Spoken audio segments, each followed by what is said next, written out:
නමෝ තස්ස භගවතෝ අරහතෝ සම්මා සම්බුද්දස්ස ෂෂ්ඨ පරිච්ඡේදය හත්වන පාඩම කර්මාදියෙන් හටගන්නා රූප.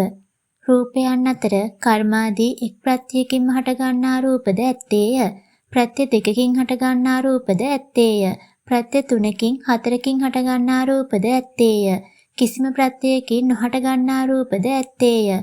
හෘදේ රූපය, ඉන්ද්‍රිය රූප 8 යන මේ රූප 9 කර්මයෙන්ම හටගන්නා රූපයෝය. විඤ්ඤාති රූප දෙක සිතින්ම හටගන්නේය. ශබ්දය, චිත්ත ඍතු දෙකින්ම හටගන්නේය.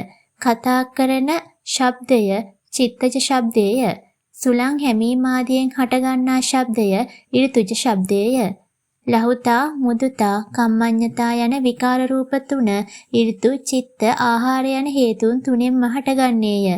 ලහුතාදී රූප හටගන්නේ හොඳ චිත්ත, ඍතු, ආහාර වලිනි.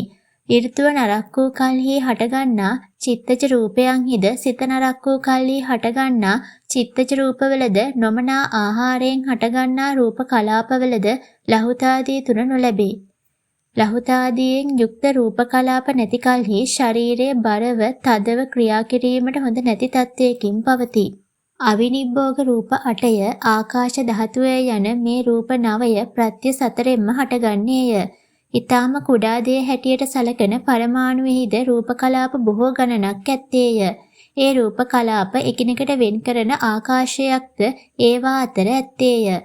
ආකාශ ධාතුව කිසිම ප්‍රත්‍යයකින් නොහට ගන්නා දෙයක් බව කිය යුතු උවද කර්මාදී ප්‍රත්‍යයන්ගෙන් හටගෙන එකට බැඳී පවත්නා වූ රූප කලාප ඔවුනොවුන්ගෙන් වෙන් කරමින් ඒවා අතර පවත්නා වූ ආකාශයත් ඒ ප්‍රත්‍යයන්ගෙන්ම හටගන්නා රූපයක් හැටියට ගණන් ගැනීමෙන් ආකාශ ධාතුව කර්මාදී ප්‍රත්‍ය සතරෙන්ම හටගන්නා රූපයක් ලෙස කියනු ලැබේ.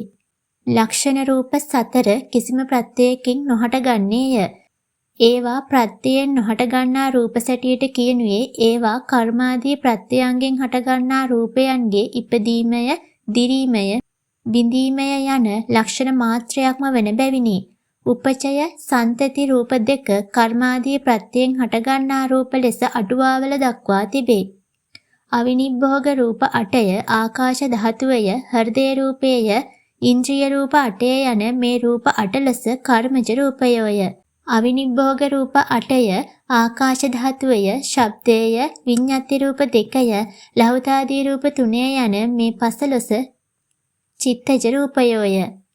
අවිනිබ්බෝග රූප 8 ආකාශ ධාතුවය, ශබ්දය, ලහුතාදී 3 යන මේ රූප 13 ඍතුජ රූපයෝය.